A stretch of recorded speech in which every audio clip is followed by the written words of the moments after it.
Нарк бул элдин байлыгы, элдин акылы, тукумга берчү мурасы.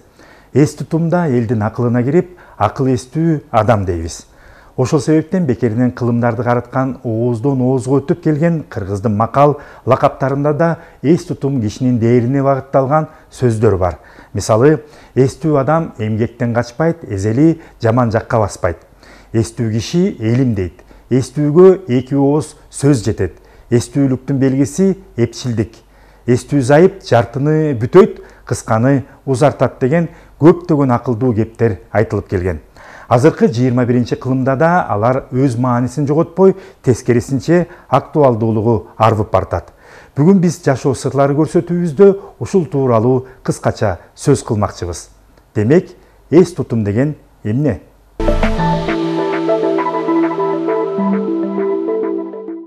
Акыл дүйнө 4 негизди камтыйт. Акыл, дээр, зээн, эс. Эс алкагы акыл дүйнөсүндөгү өтө күчтүү, кубаттуу алкак. Бул алкакта адамдын тажрыйбалык казынасы, иликтөөсү, чечим чыгаруудагы кубаты камтылат. Эс алкагы 3кө бөлүнөт. Тамырдан келаткан эс алкагы, жеке адамдын эс алкагы, келечекке топтолчу эс алкак. Тамырдан келаткан эс алкак бул ата тектин кылымдап чогулткан казынасына толгон.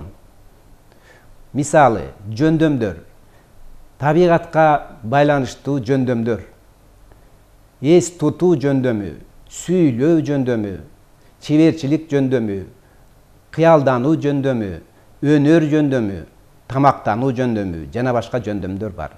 Жеке адамдын эс алкагы бул адамдын кубатына жараша, ой толгоосуна жараша, жөндөмүнө жараша жана өсүү деңгээлине жараша кубат топтолот.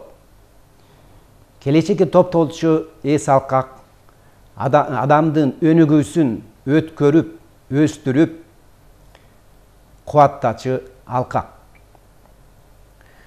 Тамырдан келаткан жана адамдын жөндөмүнө жараша топтолгон кубат келечекке өткөрүлүп берилет.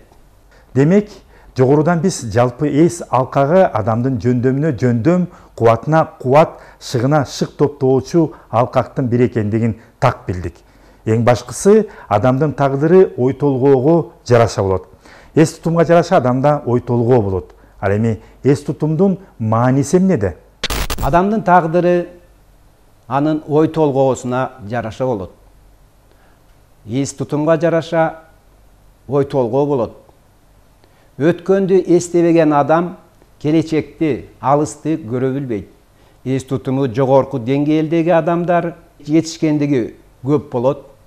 Эс тутуму төмөнкү деңгээлдеги адамдардын турмушта запкы көп жейт. Себеби эси жок адамдар жагдайды, шартты, жолду, келечекти жана башка шартты эсине албастан чечим чыгарышы мүмкүн.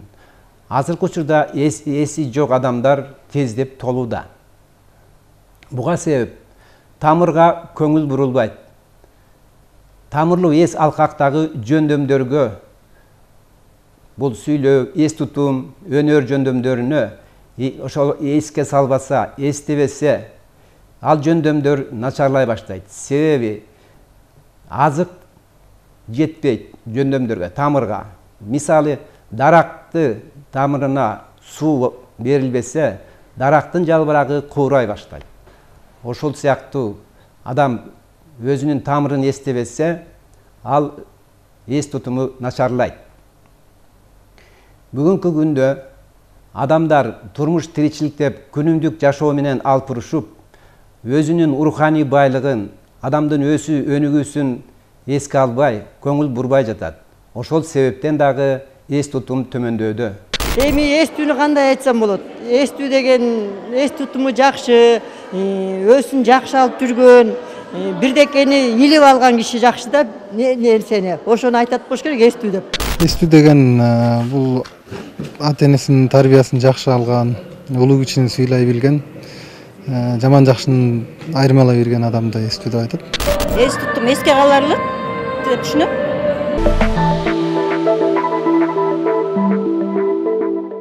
Эс тутумду кантип өстүрөбүз?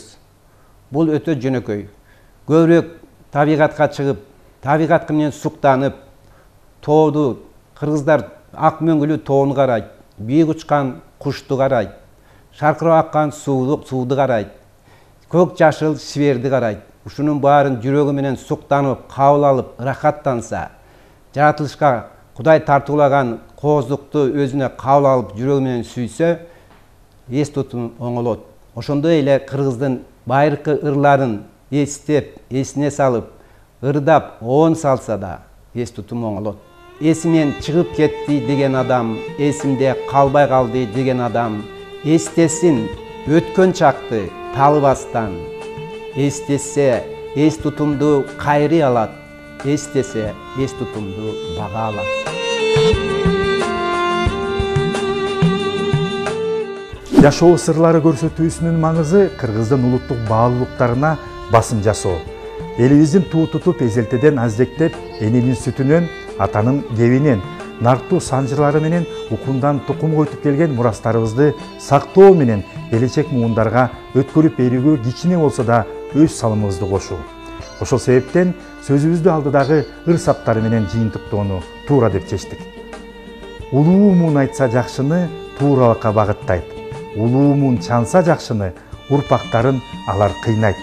Улуу муун сүйсө жакшыны асылдыкты тартуулайт. Тереңдикке багыттайт. Асылдыкталар баалайт. Үлгү болот балдарга, сүйкүмдүү болот аларга.